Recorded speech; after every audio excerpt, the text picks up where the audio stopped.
Buenas tardes. Nuestro tema de hoy es profilaxis del tromboembolismo venoso. Como integrantes de nuestro grupo está Jonathan Chucky, María Fernanda Vázquez y Erika Once.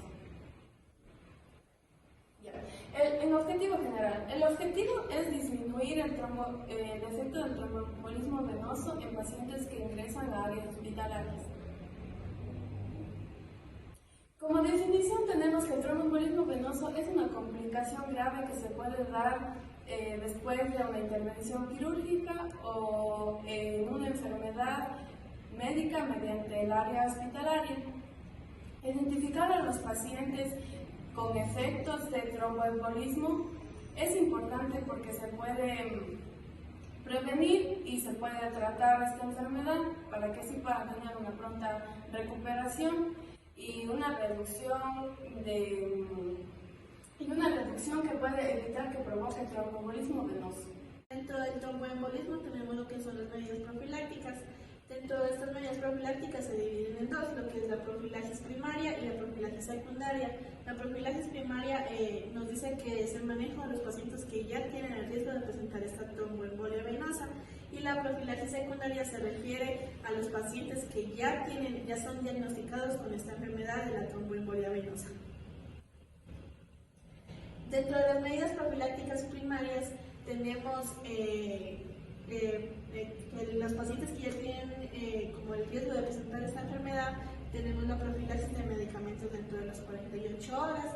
También tenemos que debemos calmar el dolor relacionado con el edema tisular y la obstrucción del flujo sanguíneo, porque esta enfermedad más que todo se da por la obstrucción de los vasos sanguíneos y no permite una circulación de la sangre correcta.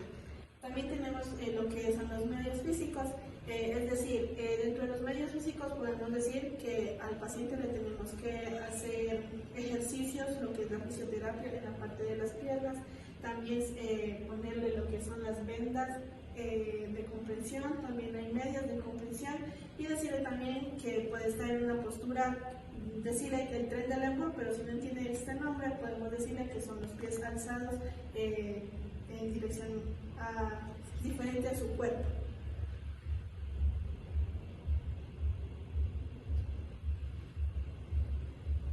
Ya, tenemos lo que son las medidas profilácticas secundarias. Aquí ya estamos hablando de cuando el paciente ya presenta esta enfermedad y también es parecida a los cuidados iguales a los de la primera parte, pero ya debemos tener en cuenta que el paciente ya tiene la enfermedad. Tenemos lo que es la administración de medicamentos que ya son prescritos por el médico. Tenemos también aquí en esta parte debemos vigilar lo que son los signos de hemorragias para poder saber cómo debemos manejar estas hemorragias. También movilizar al paciente inmediatamente que termine la cirugía de la trombosis. También el uso de botas de comprensión. Tenemos también lo que son el uso de medias antiembólicas o vendas elásticas, como ya dije, para que mejore la circulación sanguínea. La deambulación precoz, después en el posoperatorio, el paciente después de que sube de la cirugía de trombosis, no es recomendable que camine si quiere por 2 días, y ahí después de esos días ya puede iniciar a caminar poco a poco. También tenemos el control de los exámenes de laboratorio y el ingreso del paciente a realizar su respectivo seguimiento. Tenemos que cuando el paciente, una vez de que ya salga de la unidad de salud, no dejarle así, sino que seguir el seguimiento de cómo va su recuperación y cómo va su mejoramiento con lo que es la cirugía de la trombosis. Tenemos también lo que son las evaluaciones de riesgo y medidas preventivas. Dentro de esto debemos identificar los factores de riesgo relacionados con la trombosis venosa profunda, la trombosis de embolia venosa y la embolia pulmonar. Aquí los debemos nosotros, como personal de la salud, tenemos que proporcionar cuidados profilácticos de esta enfermedad. También el profesional es el responsable de verificar el documento previo a la intervención quirúrgica para esta enfermedad, y también los pacientes que ya fueron sometidos a una cirugía con factores de riesgo de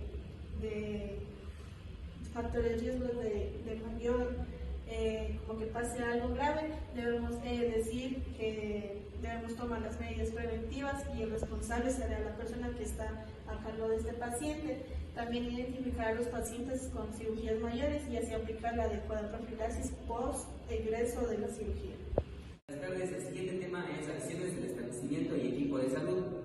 Hay que elaborar e implementar un protocolo de tromboprofilaxis y el equipo de salud evaluará su cumplimiento. Ejemplo, profilaxis de medicamentos antes de las 48 horas y se notificará eventos relacionados con la seguridad del paciente. Acciones del equipo de salud con el paciente, familia o cuidadores. El profesional de enfermería son los encargados de educar sobre las medidas profilácticas respecto a la enfermedad, como por ejemplo no dejar de tomar la medicación, utilizar vendas elásticas, fisioterapia, de esta manera favorecer la circulación sanguínea. Los equipos de salud y atención de primer nivel serán los responsables de verificar el cumplimiento. Por ejemplo, tenemos los centros de salud y subcentros. El paciente, la familia o los cuidadores son los responsables de comunicar ante cualquier signo de alarma, por ejemplo, en caso de dolor, signos de hemorragia, y estos serán registrados y se realizarán acciones inmediatas para prevenir el